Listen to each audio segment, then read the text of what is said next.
Son las 2 de la tarde, la 1 en Canarias. Radio María.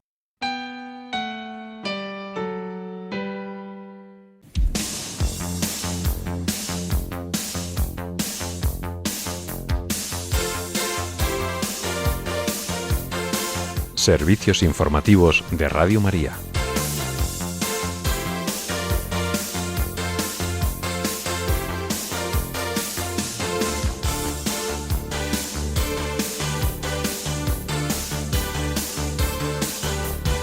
El Papa León XIV invita a recuperar la esperanza y la confianza en la vida. Y España y Bélgica son los únicos países de la Unión Europea que no han presentado su plan presupuestario para 2026 y no logran sacar adelante la senda de déficit. En España, el Consejo General del Poder Judicial acuerda por unanimidad declarar idónea a Teresa Peramato para ser la nueva fiscal general del Estado. Les contamos estas y otras noticias en el informativo que ahora comenzamos. Buenas tardes.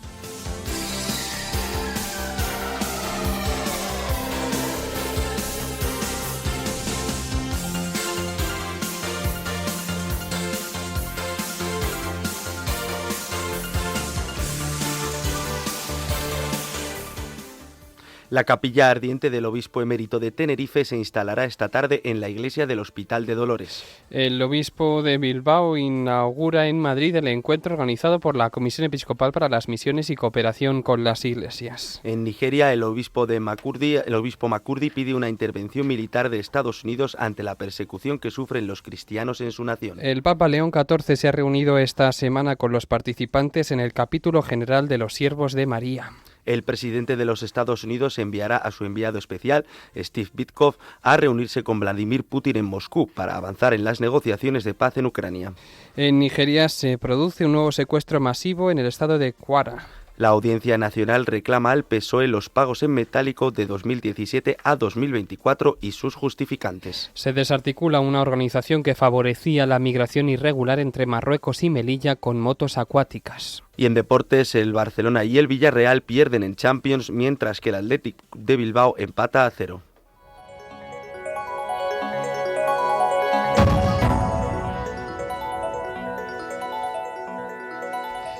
Esta mañana ha tenido lugar la audiencia general del Papa León XIV en la Plaza de San Pedro, en el Vaticano. En su catequesis, el Santo Padre ha advertido sobre la creciente pérdida de confianza en la vida y ha llamado a recuperar la esperanza como fuerza esencial de la existencia humana.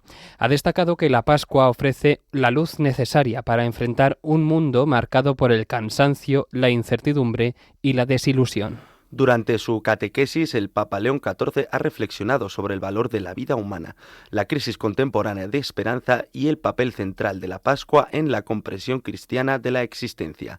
Asimismo, el Santo Padre ha advertido sobre una enfermedad difundida en el mundo moderno, la creciente falta de confianza en la vida. Sin embargo, el pontífice ha recalcado que a pesar de las dificultades cotidianas que afectan a millones de personas, el ser humano recibe la vida como un don y sigue siendo un regalo que recibe sin pedirlo ni escogerlo. El Papa León XIV ha explicado que este don plantea las grandes preguntas que han atravesado todas las épocas: quiénes somos, de dónde venimos y hacia dónde vamos. Estas expresan la necesidad profunda de sentido que acompaña a cada persona. En este contexto, el Santo Padre ha asegurado que la esperanza se convierte en un elemento indispensable, ya que ha advertido que, sin esperanza, la vida corre el riesgo de aparecer como un paréntesis entre dos noches eternas. Además, el Papa León XIV ha recordado que la fe cristiana presenta a Dios como el amante de la vida y ha invitado a dar testimonio de esta visión en un contexto marcado por el desencanto. Así lo ha expresado en su saludo a los fieles de lengua española. Saludo cordialmente a los peregrinos de lengua española.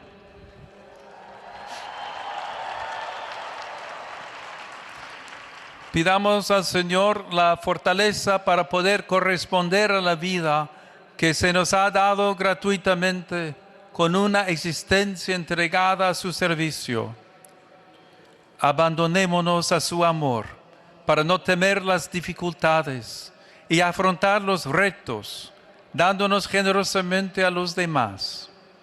Recibamos la vida y a Dios que en ella se nos manifiesta.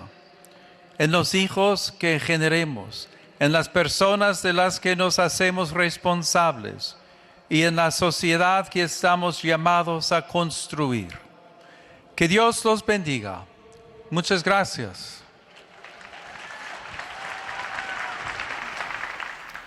Además, el obispo de Roma ha repasado diversos momentos del Evangelio en los que Jesús muestra su cercanía con los enfermos, los excluidos y los desesperados, y ha explicado que este ejemplo invita a los creyentes a un compromiso activo con la promoción de la vida en todas sus formas. El pontífice ha explicado que esta misión no se limita a la maternidad y la paternidad, sino que implica trabajar por una economía solidaria, promover el bien común, proteger la creación y ofrecer consuelo a quienes sufren.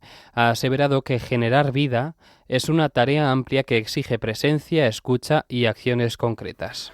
Por último, el pontífice ha recordado que Dios permanece fiel por siempre a su diseño de amor y de vida, y ha añadido que no se cansa de sostener a la humanidad también, cuando tras los rastros de Caín obedece el instinto ciego de la violencia en las guerras, en las discriminaciones, en el racismo, en las múltiples formas de esclavitud. En su saludo a los peregrinos de lengua polaca, ha invitado a las familias a que no les falte el coraje de tomar decisiones sobre la maternidad y la paternidad, y los ha animado a no tener miedo de acoger y defender a cada niño concebido. Así, el Papa ha asegurado que Dios es el amante de la vida y nos ha animado a custodiarla siempre con entrega y amor. Al final de la audiencia, el Papa León XIV ha pedido oraciones a los fieles por su inminente viaje a Turquía y el Líbano, el primero de su pontificado. Comienza este viaje mañana y se va a extender hasta el 2 de diciembre. El Santo Padre ha asegurado que realiza este viaje para visitar a los queridos pueblos de esos países ricos en historia y espiritualidad, ha dicho León XIV. No obstante, será también una ocasión para recordar los 1700 años del primer concilio ecuménico celebrado en Nicea y para encontrarse con la comunidad católica, los hermanos cristianos y de otras religiones. Por ello, ha pedido a todos los fieles que lo acompañen en sus oraciones.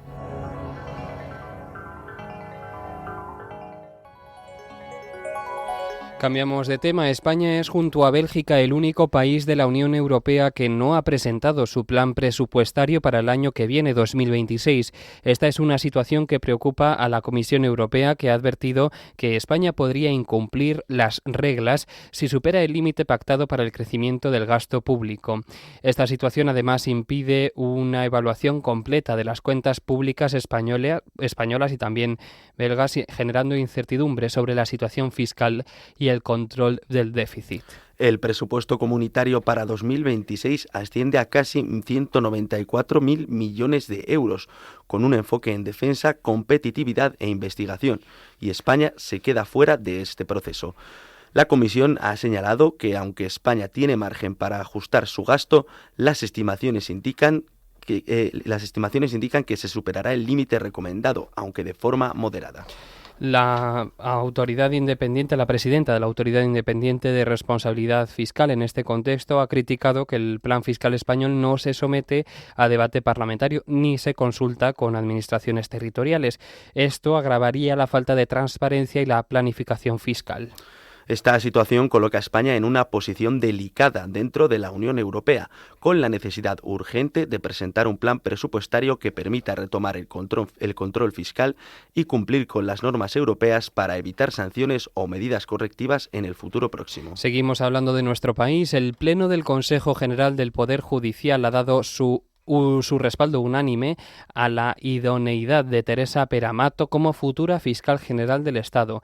Esto ha sido tras la inhabilitación de su antecesor Álvaro García Ortiz por el Tribunal Supremo. Los 20 vocales del Consejo, presididos por Isabel Perelló, han avalado la propuesta del Gobierno de que la actual fiscal de sala jefa de la sección penal de la Fiscalía del Supremo ocupe el cargo. Es la primera vez desde que María José Segarra accedió a la Fiscalía General del Estado en 2018 que un candidato a dirigir el Ministerio Público obtiene el aval de todos los vocales de este órgano. Superado el examen de esta entidad, Peramato deberá someterse ahora al de la Comisión Comisión de Justicia del Congreso de los Diputados. Allí evaluarán sus méritos e idoneidad, aunque ni su dictamen ni el del Consejo son vinculantes. Después, el Consejo de Ministros procederá a su nombramiento, que será efectivo tras el juramento ante el Rey y la toma de posesión ante el Pleno del Tribunal Supremo. Progresista y experta en la lucha contra la violencia de género, Pere Amato cuenta con el respaldo de sus 35 años de carrera, si bien algunas voces aprecian en ella una excesiva carga ideológica. Su principal reto será cerrar la brecha interna abierta en los últimos años dentro del Consejo General del Poder Judicial y recuperar la imagen del Ministerio Público.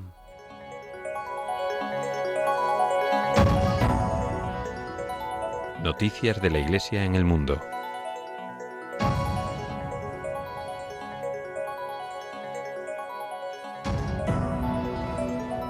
Comenzamos este bloque en Nigeria. El obispo de Makurdi, Wilfred Anagwe, ha solicitado la intervención militar de Estados Unidos ante la persecución que sufren los cristianos en su nación.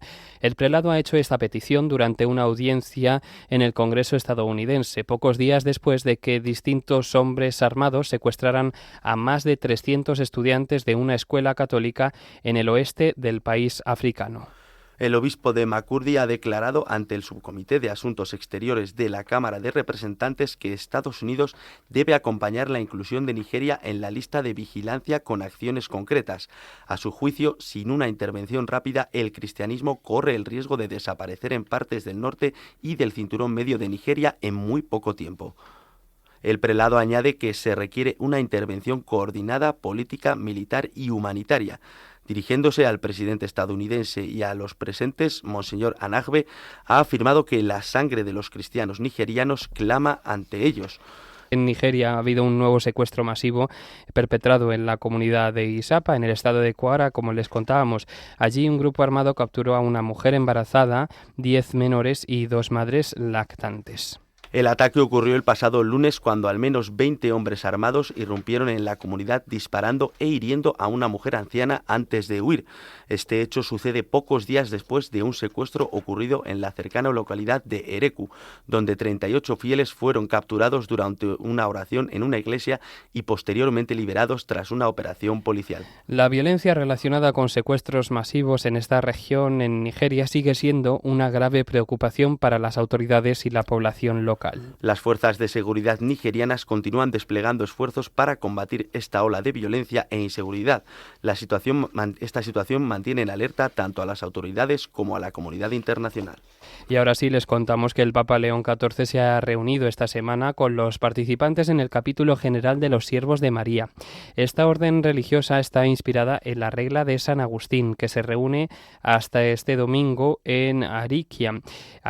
El tema que centra los trabajos es ser siervos en un mundo polarizado para edificar lo que nos une, valorizando las diferencias. En esta audiencia, el Santo Padre invitó a los presentes a volver a las fuentes para mirar mejor al futuro, escuchando el grito de los pobres, viviendo según el Evangelio, promoviendo la ecología integral y la devoción a la Virgen. En este contexto, el pontífice expresó su deseo en que María les muestre cómo permanecer junto a los innumerables cruces para llevar allí consuelo, ayuda y el precioso pan del afecto. Nos vamos a China. La diócesis de San Juan, en la provincia de Shanxi, ha celebrado los 25 años de sacerdocio de 7 presbíteros diocesanos. Esta ha sido una ocasión para dar gracias al Señor por el don de su vida sacerdotal y al mismo tiempo para volver a recorrer la historia de la comunidad diocesana, recordando con especial gratitud a Monseñor José Zong Waide, quien fuera obispo de esta sede en tiempos difíciles. Monseñor Zong falleció en 2021 como obispo emérito de San Juan, a la edad de 100 años. Fue ordenado sacerdote en 1949. Desempeñó su ministerio pastoral en Fuping y posteriormente en Dongyuanfang, antes de servir en la Catedral de San Juan. Entre 1961 y 1965, al serle prohibido el ejercicio del ministerio, se retiró a su casa y trabajó la tierra. Su fe le costó el arresto en 1965 y en el 66 la condena a los campos de trabajo. Fue liberado en febrero de 1980 y regresó a Dongyuanfang para ejercer nuevamente como sacerdote. En 1987 fue ordenado obispo en secreto y años más tarde obtuvo el reconocimiento oficial de las autoridades civiles. misiones. En diciembre de 1997 pudo realizar una peregrinación a Italia y fue recibido en el Vaticano por San Juan Pablo II. En 2003 la Santa Sede aceptó su renuncia. Desde entonces, Monseñor Zongwaide ha vivido sus últimos años en la oración y en el servicio caritativo, acercando a cuantos le conocían a Cristo, buen pastor.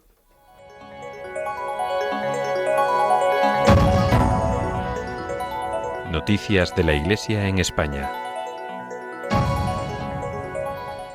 La capilla ardiente del obispo emérito de Tenerife, Monseñor Bernardo Álvarez, que falleció ayer, quedará instalada en la iglesia del Hospital de Dolores de La Laguna a partir de las 7 de esta tarde, hora canaria.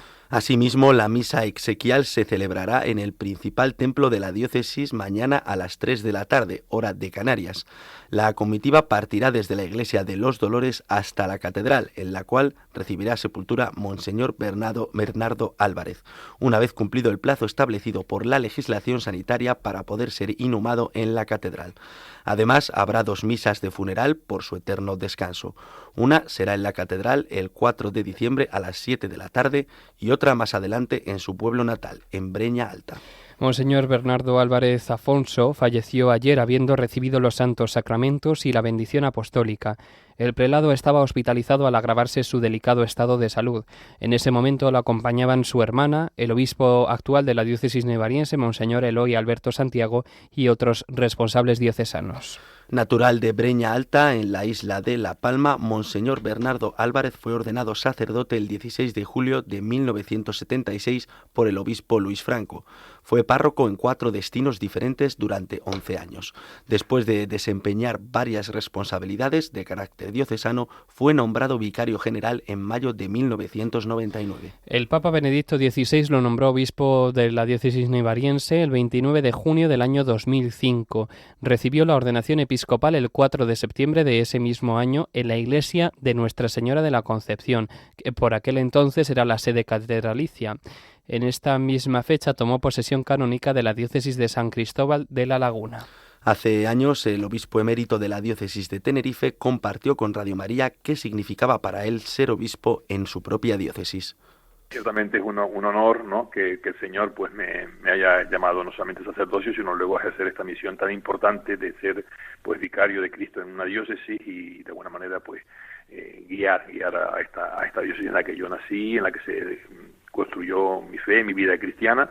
Y bueno, efectivamente se suele decir que nadie es profeta en su tierra y bueno, yo la verdad que he experimentado pues mucha acogida tanto por parte de los sacerdotes como por los fieles en general, y de verdad yo ya conocía mucha gente antes, ¿no? Y conocía toda la diócesis porque había sido vicario, había sido también responsable de catequesis de adultos y todas estas cosas. Entonces eso pues también ha facilitado mucho las cosas, ¿no?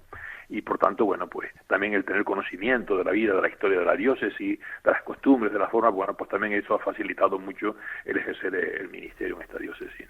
El Papa Francisco aceptó el 16 de septiembre de 2024 la renuncia que Monseñor Álvarez le había presentado al cumplir los 75 años. A partir de entonces pasó a ser obispo emérito de esta diócesis canaria. Desde Radio María rezamos por su alma. Descanse en paz. Y hoy comienza en Madrid el encuentro organizado por la Comisión Episcopal para las Misiones y Cooperación con las Iglesias y la Dirección Nacional de las Obras Misionales Pontificias. Este evento, que se desarrolla hasta mañana, reúne a delegados de misiones, directores de esta institución y empleados nuevos, con el fin de que conozcan toda la información relativa a su nueva labor. Para la inauguración de este encuentro cuentan con la presencia del obispo de Bilbao, Monseñor Joseba Segura. Es presidente de la Comisión para las Misiones y Cooperación con las Iglesias. Junto a él, el director nacional de Obras Misionales Pontificias de España, el padre José María Calderón, quien también dirige en esta emisoria el programa Iglesia en Misión. Entre otras cuestiones, en este encuentro se tratarán temas como el Consejo Nacional de Misiones, la obra de cooperación sacerdotal hispanoamericana y los sacerdotes diocesanos en misión. También se hablará del Fondo Nueva Evangelización y Misión América.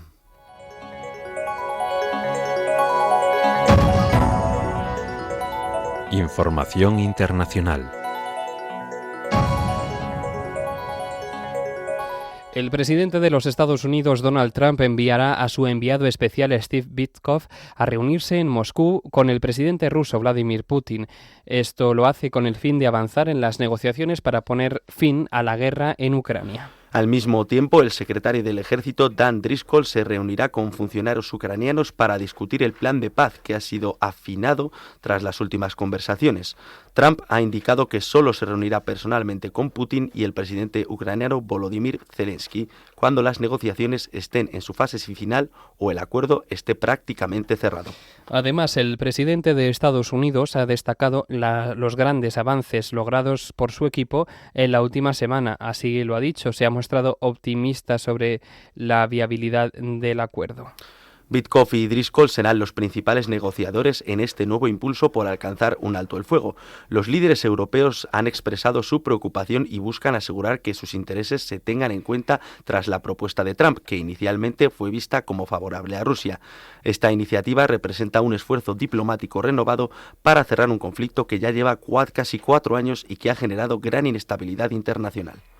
Y el Tribunal de Justicia de la Unión Europea ha dictaminado que los Estados miembros deben reconocer los mal llamados matrimonios entre personas del mismo sexo celebrados en otros países de la Unión, independientemente de que la legislación de cada país no los contemple. Esta decisión se basa en que, según dicen, negar este reconocimiento vulnera la libertad de circulación y residencia dentro de la Unión, así como el derecho al respeto de la vida privada y familiar. El caso que motivó esta sentencia involucra a 2 ciudadanos polacos que se casaron en Berlín y solicitaron que su certificado de matrimonio fuera reconocido en Polonia, que no permite este tipo de enlaces. El tribunal estableció que negar esta transcripción genera consecuencias negativas administrativas, profesionales y personales para las parejas afectadas. La sentencia clarifica que esta obligación de reconocimiento no implica que los países deban cambiar sus leyes nacionales para legalizar el llamado matrimonio homosexual, sino que deben aceptar y dar efectos legales a los matrimonios contraídos en otros Estados miembros. Actualmente, más de la mitad de los países de la Unión Europea reconocen este tipo de uniones o figuras legales similares. Esta resolución pretende facilitar la libre circulación y la protección de los derechos de las parejas dentro del espacio europeo, asegurando que su estado civil sea respetado en todo el territorio comunitario y evitando situaciones de discriminación jurídica entre los Estados miembros. Nos vamos a África. En la República Democrática del Congo continúan las masacres de civiles a pesar de los diálogos de paz en curso. Esta semana los rebeldes de la coalición de la Alianza del Río Congo y el Movimiento 23 de marzo han detenido y ejecutado a 12 hombres de entre 20 y 40 años en Irmavi Katana, acusados de colaborar con las milicias Guazalendo. Fuentes locales denuncian un aumento de masacres y ejecuciones de civiles desarmados en diversas zonas de la provincia de Kivu del Sur, en un contexto de enfrentamientos entre los rebeldes, respaldados por el ejército de Ruanda, y los Guazalendo. El movimiento rebelde considera sospechoso a cualquier joven procedente de las aldeas desde donde operan y lo identifican automáticamente como combatiente enemigo, lo que está derivando en asesinatos arbitrarios. También se han registrado ataques contra centros sanitarios, como el asalto al de Chaboca, donde 3 hombres fueron ejecutados cerca del centro. Y nos vamos hasta México. Agricultores y transportistas han intensificado los bloqueos en carreteras y puntos estratégicos del país tras no alcanzar acuerdos con el gobierno federal. Desde el lunes se han registrado más de 29 bloqueos en 17 estados. Esto incluye cierres totales y parciales de autopistas y carreteras principales. Genera afectaciones en actividades laborales, académicas y de movilidad. Los manifestantes exigen mayor seguridad en las vías de tránsito contra el aumento de secuestros y extorsiones, así como condiciones justas para la comercialización de productos agrícolas. Además, los transportistas demandan la presencia reforzada de la Guardia Nacional en retenes y la creación de fiscalías especializadas en delitos carreteros. En paralelo, los diputados mexicanos aprobaron una ley contra la extorsión que contempla penas de hasta 42 años de prisión. Esta es una medida destinada a combatir este delito que afecta especialmente a sectores como el transporte y la agricultura, duramente golpeados en las protestas actuales. El Gobierno mantiene abiertas las mesas de diálogo con los sectores movilizados, intentando llegar a acuerdos que permitan levantar los bloqueos y atender sus demandas. Estas movilizaciones representan un importante desafío para la seguridad y logística en México, especialmente en estados con mayor incidencia de conflictos y bloqueos, como Tamaulipas, Sinaloa y la Ciudad de México.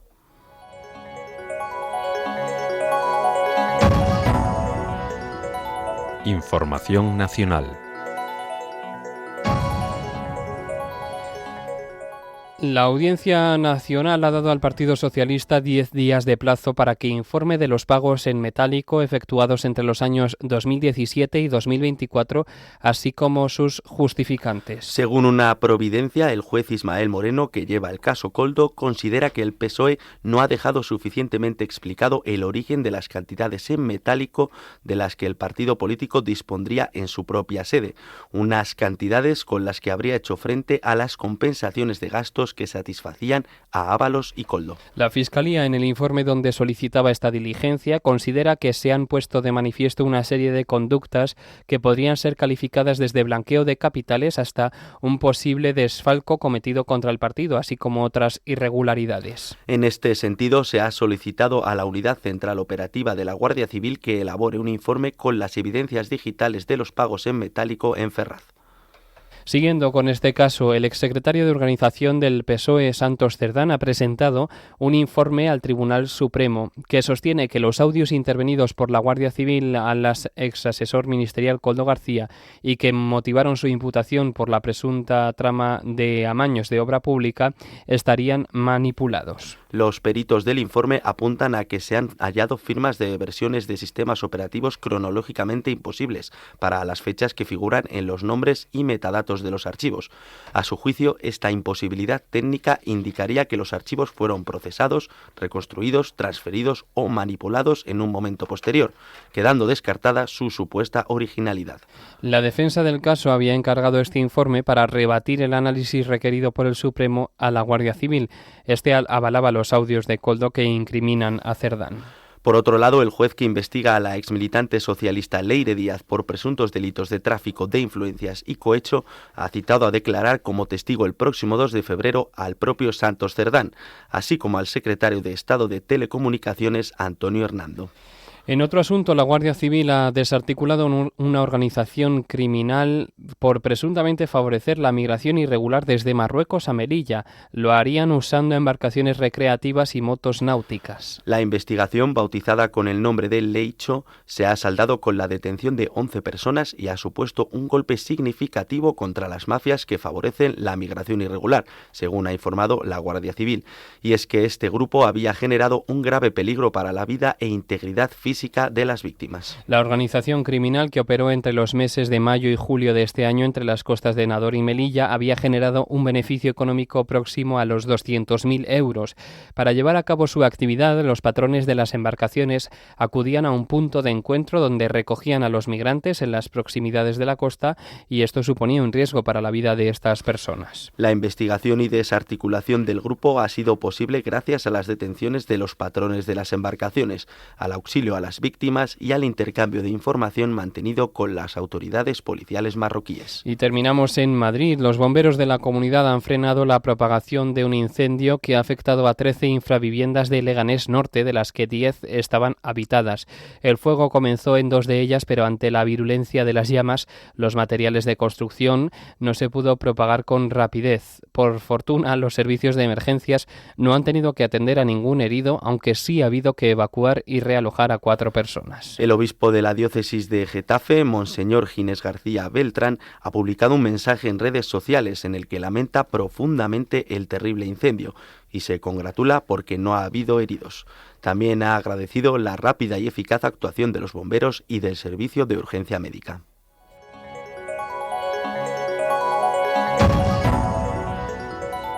Información deportiva.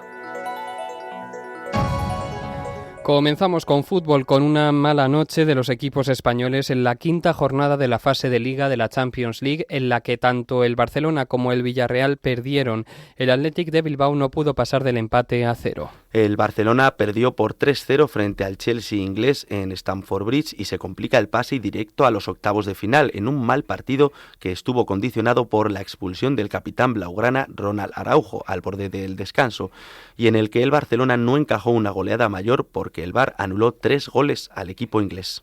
Por otra parte, el Villarreal no cayó por 4-0 ante el Borussia Dortmund. Los de Marcelino García Toral lucharon pero sin fortuna en un encuentro que se vio marcado por el doblete de Guirassy al comienzo del segundo tiempo y la expulsión de Juan Foyt. Marchan muy abajo en la clasificación con solo un punto, por lo que tienen muy complicada la clasificación. Por su lado, el Athletic de Bilbao no pudo pasar del empate a 0 frente al Slavia de Praga, en un partido en el que el portero del conjunto checo impidió que los vascos marcaran gracias a grandes paradas. Sumando este punto, los de Ernesto Valverde tienen 4 puntos en la clasificación y son 28º, a un punto del top 24. Esta noche es el turno del Atlético de Madrid y del Real Madrid. Ambos equipos madrileños juegan a las 9 de la noche. Los rojiblancos reciben en el Metropolitano al Inter de Milán, mientras que el equipo dirigido por Xabi Alonso juega fuera contra el Olympiacos griego.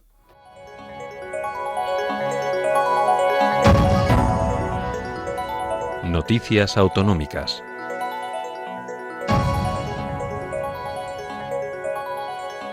Nos vamos a Castilla y León. Este sábado, día 29, serán inauguradas las esperadas y controvertidas puertas diseñadas por el artista Antonio López para la Catedral de Burgos. Son unas puertas que ya fueron transportadas a la SEO burgalesa el pasado jueves. Nos lo cuenta nuestro corresponsal José Domingo Septién. Buenos días. Buenos días. La obra será instalada para ser contemplada en el Museo Catedralicio. En el acto de inauguración de las mismas, que tendrá lugar en la capilla de los condestables de la SEO burgalesa, a no poder ser colocadas de momento en la puerta de Santa María, participarán el arzobispo de Burgos, Monseñor Mario Iceta, el deán presidente del Cabildo, Félix José Castro Lara, y el propio Antonio López junto a otras autoridades. Además, se han organizado varias actividades previas para contextualizar la obra. Mañana el profesor Luis Mayo Vega, de la Facultad de Bellas Artes de la Universidad Complutense de Madrid, impartirá la conferencia Antonio López en la escultura contemporánea. El viernes, en la capilla de los condestables, charla el proceso creativo y el significado teológico en las nuevas puertas de Antonio López, a cargo de Consuelo de la Cuadra y Gonzalo Jiménez, coordinadores del proyecto. Y un poquito más tarde, la presentación del libro Nuevas puertas para la Catedral de Burgos.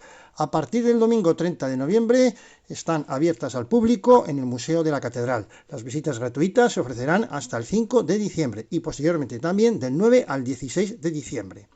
Cambiamos de tema. La localidad leonesa de Almanza encendió en la tarde del sábado las más de 120.000 luces que componen el alumnado navideño de este año, de la única localidad en toda la comunidad reconocida por Christmas Cities Network como pueblo europeo de la Navidad, que se puede visitar hasta el 11 de enero. Este pequeño municipio de 600 habitantes se convierte en el primero de la provincia en poner en marcha su alumbrado navideño, complementado por una docena de puestos en el mercadillo, donde se puede comprar un poquito de todo. Entre las figuras luminosas de tamaño XXL se exhibe concretamente el Grinch, elfos, muñecos de nieve, regalos y, como una de las principales novedades de este año, una galleta gigante de jengibre de 5 metros de altura, la más alta de Europa, además de un montaje del portal de Belén y de los Reyes de más de 50 metros. Y el Partido Popular en el Congreso instará este martes al Gobierno a rechazar cualquier tipo de vía unilateral, así lo dicen, de anexión del Condado de Treviño a la provincia de Álava. Esta anexión es una reivindicación largamente reclamada por los nacionalistas vascos y a la que se niegan los responsables castellanos. Cuéntanos, José Domingo. Ya desde las épocas de la transición democrática y efectivamente a la que las autoridades de esta comunidad autónoma, al margen de su afiliación política hasta ahora, siempre se han negado. Por eso, los diputados del Partido Popular instan a tomar las medidas legales oportunas ante cualquier proceso que no sea completamente escrupuloso con el Estatuto de Autonomía de Castilla y León, para lo que defenderán una proposición no de ley en la Comisión de Política Territorial de la Cámara Baja relativa a fomentar la cooperación interterritorial entre la Diputación Provincial de Burgos y la Diputación Foral de Álava para impulsar una herramienta que sea eficaz para la mejora de servicios e infraestructuras públicas a los vecinos de Treviño y siempre dentro de los límites de las correspondientes competencias y respetando la autonomía local y los intereses legítimos de cada institución, defendiendo la legislación vigente en lo relacionado con la pertenencia de Treviño a Burgos. Y cambiamos de asunto. La leonesa Teresa Fernández Casado, con sus 112 años desde el pasado 29 de julio, ya es oficialmente la persona más longeva de toda España, actualmente con vida. Tal y como ha anunciado en su página web Longevity Quest, una empresa cualificada en esta cuestión, la leonesa, nacida en 1913 en Zambroncinos del Páramo, cerca de La Bañeza, asume el título desde el pasado 11 de noviembre. Fallecía ese día, hasta entonces la campeona, que era concretamente la catalana Angelina Torres Balbona, de su misma quinta, siendo ahora Teresa Fernández, reconocida con 112 años y 117 días desde esa fecha, y es ahora la persona de más edad en España. Con tan solo 17 años, en 1930, se casó con un joven del pueblo, Julián de Paz Casas, con el que tuvo 9 hijos. Teresa siempre se dedicó profesionalmente a elaborar quesos de oveja y tejer a máquina calcetines y ropa de su familia, y actualmente sigue viviendo en esta pequeña localidad de Zambroncinos, de donde nunca ha querido marcharse. Enhorabuena, y como se dice en latín, ad multos annos. Y con esto terminamos. Buena semana y hasta dentro de 7 días. Muchísimas gracias, Rafael, por todas estas noticias. Nos vamos a ir hasta Murcia. La construcción del tercer carril de la A7 suma ya 20 años de retraso. El ensanche de la autovía y el arco norte de Murcia siguen bloqueados mientras crecen los problemas de tráfico en este corredor viario incluido en la red transeuropea. Nos lo cuenta nuestro corresponsal en Murcia, Rafael Sáez. Buenas tardes. Buenas tardes. Para la Unión Europea, la autovía A7 tiene un valor estratégico similar al corredor mediterráneo ferroviario, al formar parte de las principales arterias de tráfico internacionales. No obstante, el arco norte de Murcia y los terceros carriles que deben potenciar este eje viario siguen sin ver la luz en territorio murciano. El gobierno de Rodríguez Zapatero firmó en 2006 un protocolo de colaboración entre el Ministerio de Fomento y el gobierno regional para ejecutar diversas actuaciones en la red de carreteras, que incluía el tercer carril entre Murcia y Alhama de Murcia, pero desde entonces los ministerios de turno aún no le han podido hincar el diente a estas infraestructuras. Cuando se cumplen 20 años de la primera orden de estudio, la región sigue esperando estas obras en una red que se ha quedado pequeña. El Ministerio de Transportes le ha dado prioridad al arco noroeste de Murcia, pero ha relegado el arco norte y los terceros carriles entre Santomera y Alhama, así como la MU30 que pasa por Alcantarilla, alegando que no dispone de dinero. Y finalizamos con esta noticia. El gimnasio pediátrico que el actor cinematográfico Richard Gere y su esposa Alejandra Silva apadrinarán en el Hospital Virgen de la Risaca de Murcia con 400 metros cuadrados será el más grande de España con esta finalidad. Lo han confirmado fuentes de la Fundación Aladina, impulsora de este proyecto, para el que han sumado la colaboración del actor estadounidense que el viernes visitará la capital de Murcia. Vienen como muestra de apoyo al proyecto de la Fundación y para ayudar a dar visibilidad a los niños y niñas con cáncer. Además de Richard Gere y su esposa, está prevista la asistencia del presidente de la Fundación Aladina, el presidente del gobierno regional y el alcalde de Murcia, entre otras autoridades regionales y municipales. Tras la visita al Hospital Virgen de la Risaca, Richard Gere asistirá junto a su mujer Alejandra y representantes de la Fundación Aladina al encendido del árbol de Navidad en la Plaza Circular de Murcia. Los protagonistas de este acto, que comenzará a las 19 horas, serán niños que en la actualidad están recibiendo tratamiento contra el cáncer en el Hospital Virgen de la Risaca. Y esto es todo por hoy. Desde Murcia, un saludo y hasta el próximo miércoles, si Dios quiere. Muchas gracias, Rafael, por todas estas noticias. Terminamos ya este informativo con la previsión del tiempo realizada por Miriam Herraiz. Para esta tarde se esperan cielos bastante abiertos en la mayor parte de España, con precipitaciones principalmente en puntos del norte y en ambos archipiélagos, siendo de nieve en los Pirineos. El viento soplará con fuerza en todo el este peninsular, el sistema central y en los dos archipiélagos. La mar estará mala en Canarias, especialmente en las islas más orientales, en la costa cantábrica, la costa mediterránea peninsular y Baleares, mientras que las temperaturas serán más bajas. Mañana jueves habrá nieblas matutinas en el noroeste peninsular. El día estará despejado en la mayoría del país, con algo de nubosidad en el norte, pero sin precipitaciones. El viento soplará con algo de fuerza en el suroeste, zonas del Mediterráneo, Pirineos, Sistema Central y el suroeste peninsular. La mar estará alterada en los dos archipiélagos y en la costa de Gerona, con olas que superarán los 3 metros. Las temperaturas mínimas se mantendrán o bajarán un poco más, mientras que las máximas subirán ligeramente.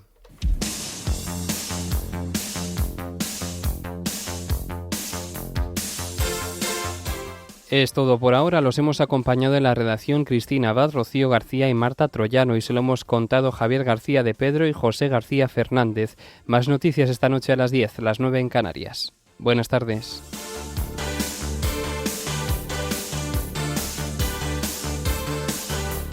Informativos de Radio María.